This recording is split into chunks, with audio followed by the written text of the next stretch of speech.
एक फितना इमरान नियाजी, आप उसकी पॉलिसी इख्तियार ना करें। नवाज शरीफ के दौर में 20,000 लेने वाला तनख्वाह खुशहाल था, परेशानी नहीं होती थी।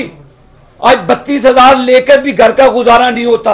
अल्लाह ताला ने इक़्तिदार दिया था, आपने पिंकी पीरनी पैदा कर दी। तो दूसरे वो लोग थे, वो भी बेगमों के कहने पर नवाज शरीफ को सजाएं देकर चले। फिर आपका क्या होगा कालिया? मैं फरागो की करप्शन की दास्तान, इस पर इमरान नियाजी के ऊपर और उनकी जो बेगम बुशरा बीबी है उनके ऊपर FIR दर्ज होनी चाहिए। शेख रशीद जैसे टुल्लेबाज जो हमें फतवे देते थे, तमाम वो धरने के लोग जिनको हजार रुपया देकर डी चौक बिठाया गया, आप उस वक्त कहां पे थे जब नवाज शरीफ और उसकी बेटी को हथकड़ियां लगाकर जेल में डाला था? उस वक्त आप बोलते कि लेवल प्लेइंग फील्ड देना।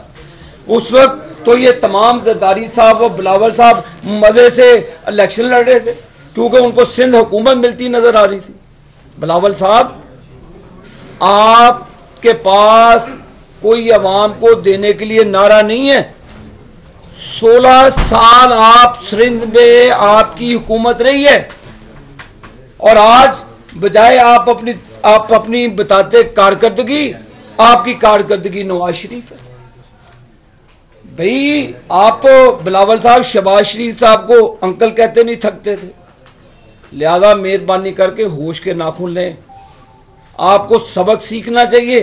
अगर लोग नवाज शरीफ को पसंद करते हैं, अगर आपको सिंध खिसकता नजर आ रहा है, तो मेहरबानी करके अवाम को बताएं बिलावल साहब कि आपके 15 साल कैसे रहे, आपने क्या किया। नवाज शरीफ साहब के पास कहने को पाकिस्तान को बिजली दी, पाकिस्तान को मोटरवेज दिया, पाकिस्तान में सी पैक दिया, पाकिस्तान में ट्रांसपोर्टेशन का निजाम लाया, पाकिस्तान के स्टूडेंट्स को लैपटॉप दिए, सेहत कार्ड बनाए, हॉस्पिटल बनाए। हमने तो तरक्की की।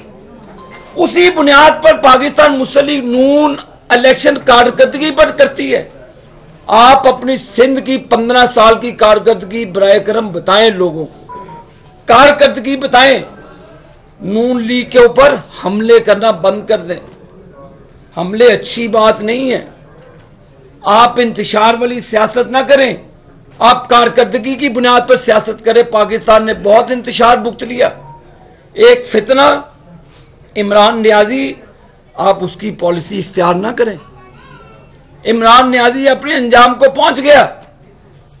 नवाज शरीफ ने तो कहा, वो तो चेंबर्स के अंदर जाता है सनतकारों के पास, जरदारी साहब भी जाए, हमने रोका है। नवाज शरीफ साहब मुआशी तरक्की के लिए पाकिस्तान के तमाम स्टेक होल्डर्स को साथ लेकर चलना चाहते हैं ताकि मुईशत का पहिया चले, इंडस्ट्री का पहिया चले, पावर लूम का पहिया चले, टेक्सटाइल का पहिया चले, जो पिछले 5 साल में जैम हो गया। नवाज शरीफ के दौर में 20,000 लेने वाला तनख्वाह खुशहाल था, परेशानी नहीं होती थी। आज 32,000 लेकर भी घर का गुजारा नहीं होता। बिजली के बिल नवाज शरीफ ने नहीं बढ़ाए। नवाज शरीफ के दौर में तो 6 रुपए की बिजली मिलती थी। गरीब को कभी 1500 रुपए से ज्यादा बिल नहीं आया था नवाज शरीफ के दौर में। ये गैस का बिल 2-2, 300 रुपया आता था। LNG के मंसूबे लगने जा रहे थे, टनल बिछ रहे थे, इंडस्ट्री को गैस दी जा रही थी, डोमेस्टिक कंज्यूमर के लिए अलग गैस की पाइपलाइनें बिछाई जा रही थी। यह था विजन उस लीडरशिप का जिसका नाम नवाज शरीफ था। और उसका क्या किया, उसका खमियाजा फिर अब कौम ने भुगता। दूसरी तरफ वो चोर नियाजी जिसकी दास्तान करप्शन की साकिब निसार के कमरे से शुरू होती है, फरागोगी से होते हुए पिंकी पीरनी के पास आगे जमा हो जाती। समीउल्लाह, कलीमुल्लाह और हसन सरदार, ये 3 किरदार हैं। उन्होंने तो हॉकी के अच्छा नाम किया, तो इसने तो सलीम शेरवानी वाला काम किया कि अपनी डी में खुद ही गोल कर दिया। अल्लाह ताला ने इक़्तिदार दिया था, आपने पिंकी पीरनी पैदा कर दी। अल्लाह ताला ने इक़्तिदार दिया था, आपने अकबर शहजाद अकबर जैसे लोगों को पैदा कर दिया। और दूसरे करप्ट लोग जो भाग गए, करप्शन की दास्तानें लिखी हुई हैं। मुराद सईद जैसी जो वजीर थे, अरबों खरबों की करप्शन करके चले गए। आप पाकिस्तान को कहते हैं मैं ईमानदार हूं। ये बेगमात की सियासत छोड़ दें आप। ये बेगमात की सियासत की वजह से वो चीफ जस्टिस जो बंदयाल था वो भी बेगम के इशारे पे चलता था। जो दूसरे वो लोग थे वो भी बेगमों के कहने पे नवाज शरीफ को सजाएं देकर चले। खुदारा 26 करोड़ अवाम का पाकिस्तान है। फिर आपका क्या होगा कालिया? फिर किधर जाओगे आप फिर कहीं भी नहीं जाएंगे। नवाज शरीफ साहब के ऊपर तनकीद बंद कर दे, अब लोगों को जीने दें। कारकर्दगी, फिर मैं बताऊंगा कारकर्दगी, मैं फरागो की करप्शन की दास्तान, इस पर इमरान नियाजी के ऊपर और उनकी जो बेगम बुशरा बीबी है उनके ऊपर FIR दर्ज होनी चाहिए। जहाज में चार्टर्ड प्लेन के अंदर फरागोगी को इमरान खान की वजारत उज़्मा में मुल्क को से भगाया गया। उस वक्त के वजीर दाखिला और तमाम वो करदार शेख रशीद जैसे टुल्लेबाज जिन्होंने पाकिस्तान का बेड़ा गर्क किया एक लात पे खड़े होकर, बदकिरदार लोग जिन्होंने पाकिस्तान की 22-26 करोड़ अवाम के साथ जुल्म किया, वो शेख रशीद, तुमने फरागोगी को भगाया। तुम वजीर दाखिला थे, तुम भी उतने मुजरिम हो जितनी वो मुजरिम है।